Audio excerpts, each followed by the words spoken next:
नमस्कार, आप देख रहे हैं के न्यूज नेशनल और मैं हूं आपके साथ में शोभित पाठक। तो रुक करते हैं महत्वपूर्ण सुर्खियों पर। संयुक्त किसान मोर्चा की सिंगू बॉर्डर पर चल रही बैठक समाप्त हो गई है। गहलोत मंत्रिमंडल का 3 साल में आज पहली बार फेरबदल होने जा रहा है। आम आदमी पार्टी के राष्ट्रीय संयोजक अरविंद केजरीवाल ने उत्तराखंड में एक जनसभा को संबोधित किया। तमाम असंतोष को दूर करने के लिए राजस्थान में कैबिनेट विस्तार किया जा रहा है। लोकसभा अध्यक्ष ओम बिरला शनिवार को एक निजी कार्यक्रम में शामिल होने जयपुर पैलेस पहुंचे। संयुक्त किसान मोर्चा की सिंगू बॉर्डर पर चल रही बैठक समाप्त हो गई है। किसान नेता बलवीर सिंह राजेवाल ने बताया कि हमने पार्टी में तय किया है कि जो कार्यक्रम संयुक्त किसान मोर्चा ने पहले तय किए थे वे आगे भी जारी रहेंगे। 27 तारीख को फिर से संयुक्त किसान मोर्चा की मीटिंग होगी। जो मांगे बाकी रह गई हैं उनके बारे में प्रधानमंत्री को पत्र लिखा जाएगा। राजेवाल ने कहा कि बैठक में हमने कृषि कानूनों को निरस्त करने पर चर्चा की। इसके बाद कुछ निर्णय लिए गए। 22 को लखनऊ में किसान पंचायत, 26 को सभी सीमाओं पर गैदरिंग और 29 को संसद तक मार्च निकाला जाएगा। गहलोत मंत्रिमंडल का 3 साल में आज पहली बार फेरबदल होने जा रहा है। सीएम अशोक गहलोत व अजय माकन पीसीसी पहुंचे। सीएम गहलोत ने संबोधित करते हुए कहा कि जो मंत्री नहीं बन पाए हैं उनकी भूमिका कम नहीं है, बाकी जो बच गए हैं उन्हें एडजस्ट किया जाएगा। जो धैर्य रखता है उसे कभी ना कभी मौका मिलता है। सब तरह से फैसला हुआ है। राजस्थान में बार बार सरकार में बदलाव आता है, लेकिन इस बार हम सरकार रिपीट करके दिखाएंगे। पूरे कांग्रेस जन एकजुट रहेंगे। जिसे मौका मिला है मैं उम्मीद करता हूं कि वे सोनिया गांधी को निराश नहीं करेंगे।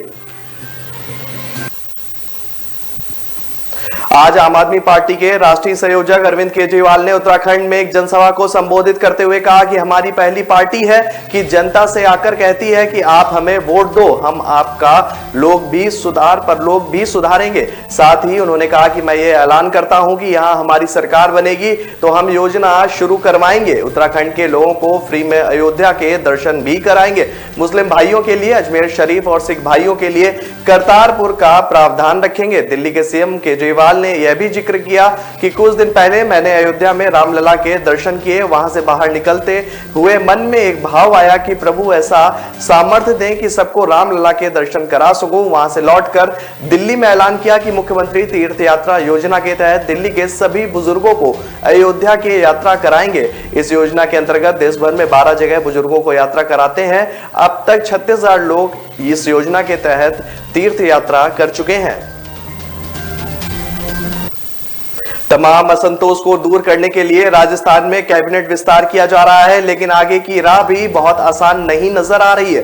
कैबिनेट विस्तार के दिन ही कांग्रेस विधायक शाफिया जुबैर ने अपनी नाखुशी जाहिर कर दी है। उन्होंने कहा कि कुछ सक्षम लोग ने उन्हें बाहर छोड़ दिया। उन्होंने कहा कि उन्होंने जो तय नहीं किया है वो शपथ ग्रहण में शामिल होंगी या नहीं होंगी। शाफिया जुबैर ने कहा कि कैबिनेट का ढांचा और बेहतर हो सकता था। खराब छवि वालों को प्रमोशन दिया गया है। कैबिनेट पूरी तरह से अच्छा संदेश देने में नाकाम रहा।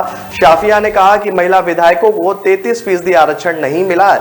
शाफिया ने आरोप लगाते हुए कहा कि कुछ सक्षम लोगों ने उन्हें कैबिनेट विस्तार से अलग कर दिया। उन्होंने कहा कि मैंने अपने असंतोष के बारे में पार्टी नेतृत्व को बता दिया है। मैं नाखुश हूं और पता नहीं शपथ ग्रहण में हिस्सा लूंगी या नहीं।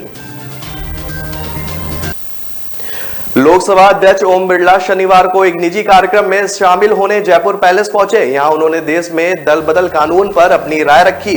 उन्होंने कहा कि भारत की लोकतांत्रिक व्यवस्था में जवाबदेही बढ़नी चाहिए।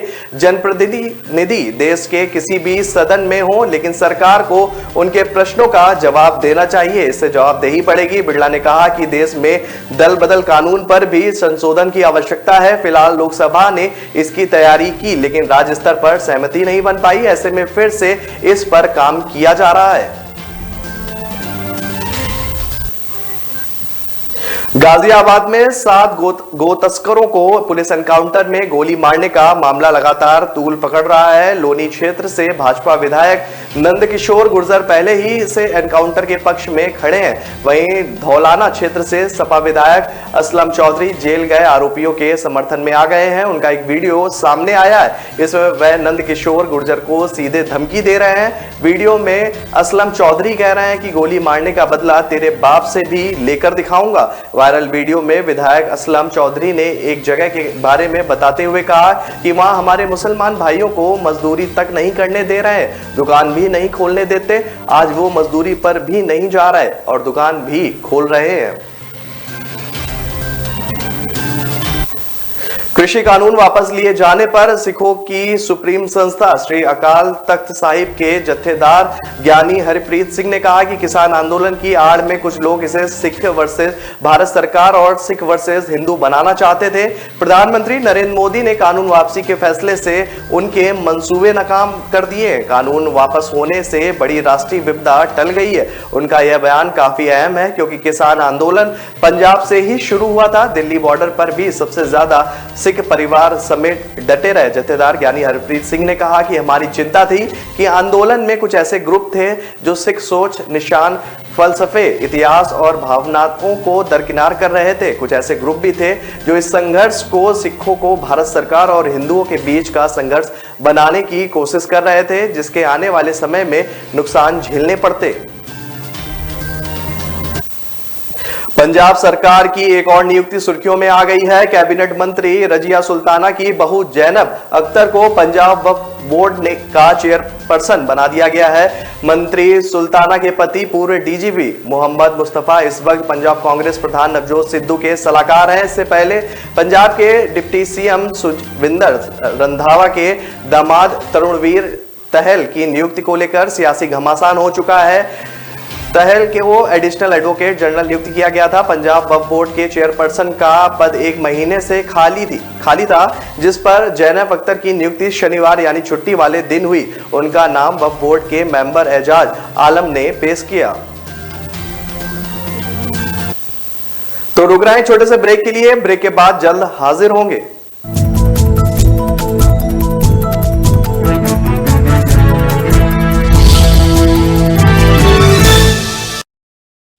न ऐश का न द्वेष का, यह दंगल है देश का। सुलगती समस्याओं के जुलसते सवालों का होगा दंगल देश का। प्रशासन के प्रश्नों को लेकर होगा दंगल देश का। शिक्षा, स्वास्थ्य, समाज, कानून और व्यवस्था के आज क्या है हालात। सोमवार से शुक्रवार रोज रात 8 बजे जलपा क्षत्रिय के साथ दंगल देश का। કોઈ બી બિઝનેસનો જે બેઝિક પ્રશ્ન હોય છે તે હોય છે માર્કેટિંગ. દરેકનો બિઝનેસ વધતા ઓછા પ્રમાણમાં ચાલતો તો હોય જ છે. તો મારા બિઝનેસમાં મને જે તકલીફ પડી રહી હતી એમાં એવું હતું કે ક્વોલિટી વર્ક હું લેવા જાઉં તો મારા બજેટની બહાર જતું રહેતું હતું. મારું નામ હર્ષ પટેલ છે. Way to fashion WTF Vastrapur ખાતે મારી રેડીમેડ ગાર્મેન્ટની શોપ છે જે છેલ્લા 8 વર્ષથી હું ચલાવી રહ્યો છું. મારા મિત્ર થ્રુ મને એક એપ્લિકેશન વિશે જાણવા મળ્યું કે જેની અંદર આપણા રેગ્યુલર કસ્ટમર તો જે હોય એના સાથે તમે ટચમાં તો હો જ છો, પણ જે નવા કસ્ટમર આવે અથવા તો તમે જેમ કે ઇન્સ્ટાગ્રામ કે વોટ્સઅપ ઉપર જે ડિજિટલ માર્કેટિંગ કરતા હોય તેની સાથે સાથે હું માર્કેટિંગ કરી શકું છું. બ્રાન્ડ સ્પોર્ટ 365 સૌથી પહેલાં તો 7 દિવસનો જે ટ્રાયલ ફ્રી પેક હતો એ મેં યુઝ કર્યો. એનાથી મને સારી એવી મજા બી આવી અને એકદમ ઇઝી છે કે જેમાં મારે કોઈની જરૂર પણ નથી પડતી. હું મારી જાતે મારું માર્કેટિંગ કરી શકું છું. એ ફીચર્સ મને બહુ સારો લાગ્યો. ત્યારબાદ મને એવું લાગ્યું કે આપણે આના પેઇડ વર્ઝનમાં જવું જોઈએ, જે મેં લીધું પેઇડ વર્ઝન એનું. ત્યારબાદ એની અંદર એવી સિસ્ટમ છે કે તમે અનલિમિટેડ ફ્રેમ ડાઉનલોડ કરી શકો છો અને તમારો લોગો, એડ્રેસ અને કોન્ટેક્ટ નંબર લગાવી અને તમારા કસ્ટમરને એપ્રોચ કરી શકો છો, જેનાથી મારો કસ્ટમરનો ફ્લો પણ વધ્યો અને મને ઇઝી પણ લાગ્યો આ યુઝ. મારે જે માર્કેટિંગનો એમ હતો જેનું પરફેક્ટ સોલ્યુશન મને બ્રાન્ડ સ્પોર્ટ 365 એ આપ્યો. કોઈ ઝંઝટ નથી. લોગો અપલોડ, ઇમેજ ડાઉનલોડ અને શેર. બ્રાન્ડ સ્પોર્ટ 365 આસાન है.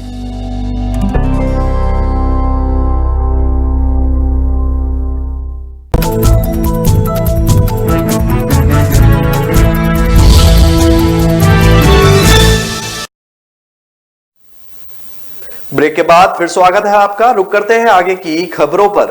प्रदेश सरकार शीतलहर के दौरान समस्याओं से घिरे असहाय और कमजोर वर्ग के लोगों की मदद के लिए आगे आई है।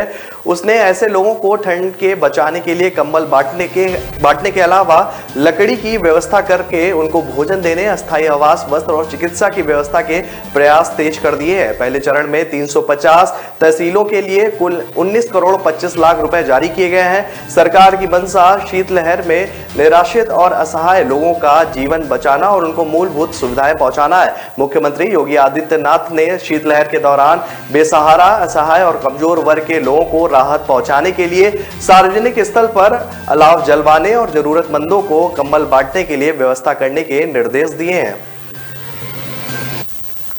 रक्षा मंत्री राजनाथ सिंह ने रविवार को इशारों ही इशारों में चीन पर निशाना साधा। रविवार को राजनाथ ने मुंबई आईएनएस विशाखापट्टनम शिप नौसेना को सौंपा। इस दौरान उन्होंने कहा कि भारत हिंद और प्रशांत महासागर में मुक्त आवागमन का समर्थन करता है, लेकिन कुछ गैर जिम्मेदार देश समुद्री सीमा पर बने संयुक्त राष्ट्र के नियमों को भी नहीं मानते। भारत एक जिम्मेदार देश है और अपनी जिम्मेदारी समझता है। राजनाथ ने आगे कहा कि आईएनएस विशाखापट्टनम के नौसेना में शामिल होने के बाद हमारी पहुंच हिंद महासागर से बढ़कर प्रशांत और अटलांटिक महासागर में भी हो गई है। इस युद्धपोत के जरिए हवा से जमीन, हवा और पानी तीनों में हमला किया जा सकता है।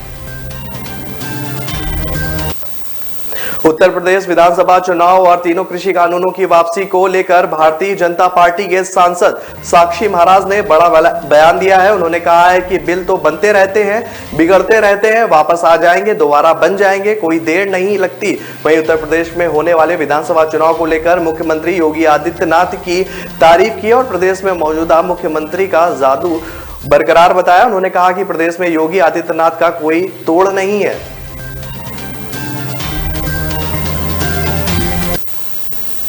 उत्तर प्रदेश को रविवार को 310 स्पेशलिस्ट डॉक्टर मिले। मुख्यमंत्री योगी आदित्यनाथ ने लोक भवन में डॉक्टरों को ज्वाइनिंग लेटर वितरित किया। इसके साथ ही 15 जिलों में कोरोना की बायोसेफ्टी लेवल 2 लैब का उद्घाटन भी किया। इस मौके पर सीएम योगी ने कहा कि राज्य में कोरोना की दूसरी लहर खत्म भी नहीं हुई थी कि आशंका जताई गई थी कि प्रदेश में कोरोना की तीसरी लहर आएगी। हम लोगों ने उसी समय योजना बनानी शुरू कर दी। हमने कहा कि हम प्रदेश में कोरोना की तीसरी लहर नहीं आने देंगे। सीएम योगी ने आगे कहा कि कोरोना की तीसरी लहर विकसित देशों में आई है, लेकिन प्रदेश में तीसरी लहर की कोई आशंका फिलहाल नहीं है।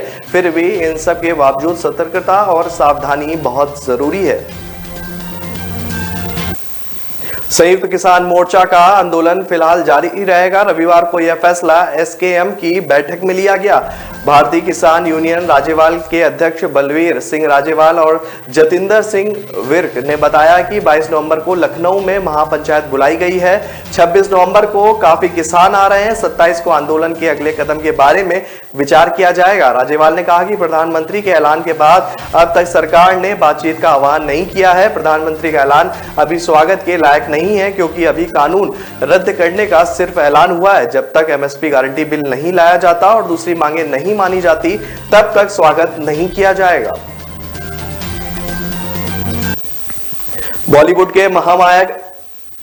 के महानायक अमिताभ बच्चन ने हाल ही में एक पान मसाला कंपनी को लीगल नोटिस भेजकर अपना ऐड प्रसारित होने से रोकने की मांग की है। एक्टर पिछले कई सालों से इस कंपनी के ऐड में नजर आते थे। हालांकि उन्होंने अपने पिछले जन्मदिन पर इस कंपनी से अपना कॉन्ट्रैक्ट खत्म कर लिया था। जब कॉन्ट्रैक्ट खत्म होने के बावजूद कंपनी द्वारा लगातार ऐड का प्रसारण किया जा रहा था। हाल ही में ई टाइल्स ने अपने करीबी सूत्रों के हवाले से जानकारी दी है कि अमिताभ बच्चन के ऑफिस से जानकारी मिली है कि उन्होंने कमला पसंद कंपनी को अपने टीवी कॉमर्शियल ऐड की ब्रॉडकास्टिंग को रोकने के लिए लीगल नोटिस भेजा है।